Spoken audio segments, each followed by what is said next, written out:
I'm Kevin Klein.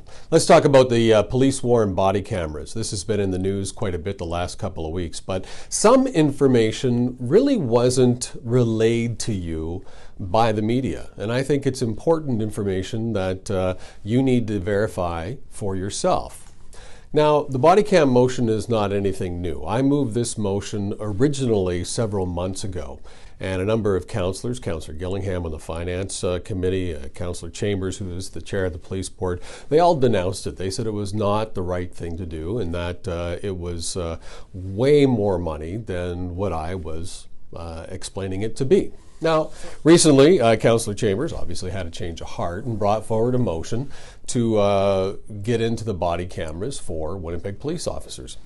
However, the amount of money that they were asking for was astronomical to me. So it made me start to do some investigating myself. I wanted to look into this because I think that's the most important thing. Right? Of a counselor, our main job, or any elected official, is to make sure that the money that is being asked for lines up. That it is exactly what we need to pay, because I think you're tired of the city of Winnipeg paying $3 for something that you and I would pay $1 for. I called other police services across the country, and then I called the company who was giving the price. The company you go to for body-worn cameras. And I want you to go to my website, kevinklein.ca.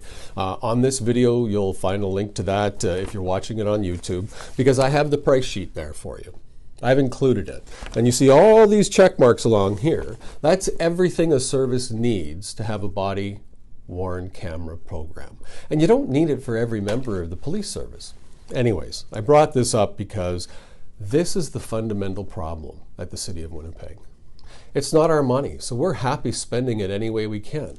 But I believe there was more in that ask for the millions and millions of dollars, 36 million, than needed to be. This is what I said at council. I offered each and every member of this council the proof in the pricing. The proof. Our finance chair, our police board chair, our leader, gone soon anyways, but none of them came and asked for it. Yet they can sit here and cast judgment that they know. Well, if they knew, Madam Speaker, if they knew, why did this come forward? If they already knew.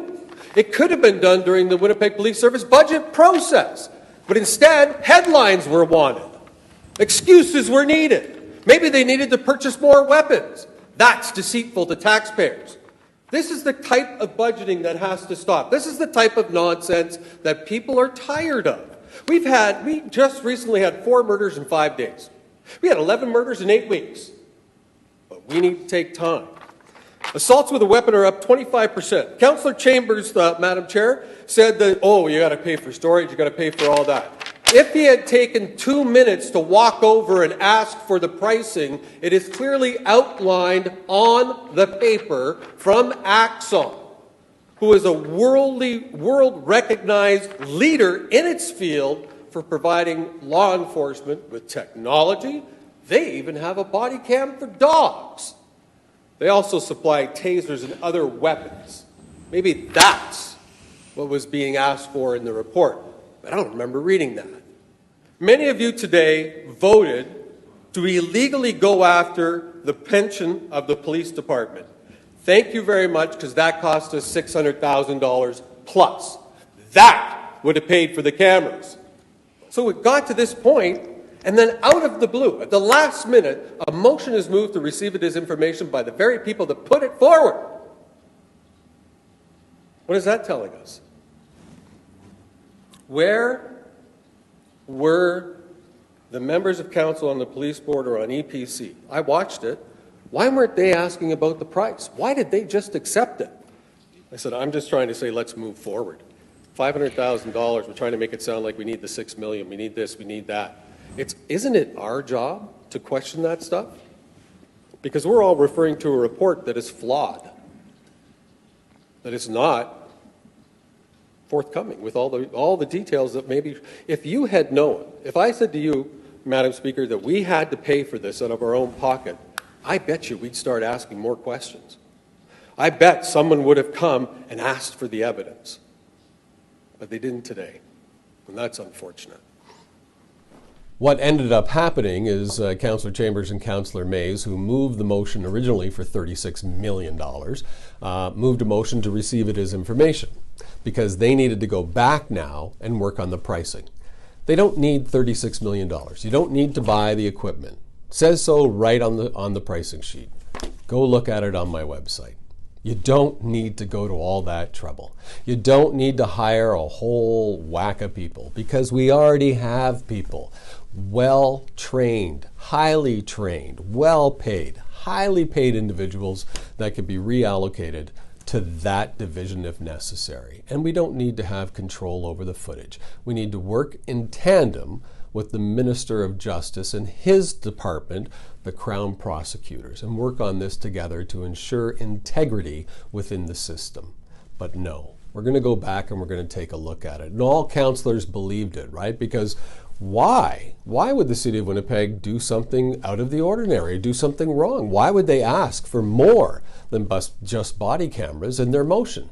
Because it's your money. And the councillors now don't want to accept the fact that this happens all the time. And it's up to us to stop that.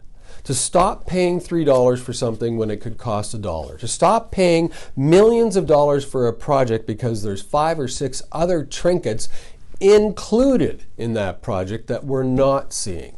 That's why I moved my motion. That's why I wanted it to go public. It didn't get the coverage that I wanted, and that's okay, because a lot of people think, well, you have to be wrong. Everybody's paying all kinds of money for it. You're right. Everybody is paying all kinds of money for it, but they don't have to. And they're paying all kinds of money because it's not their money, and they want control. This is the status quo that has to go. We can do this a different way. We can benefit residents, spend less money, and still be making a difference in our community. What are your thoughts? Let me know. You can email Kevin at kevinklein.ca.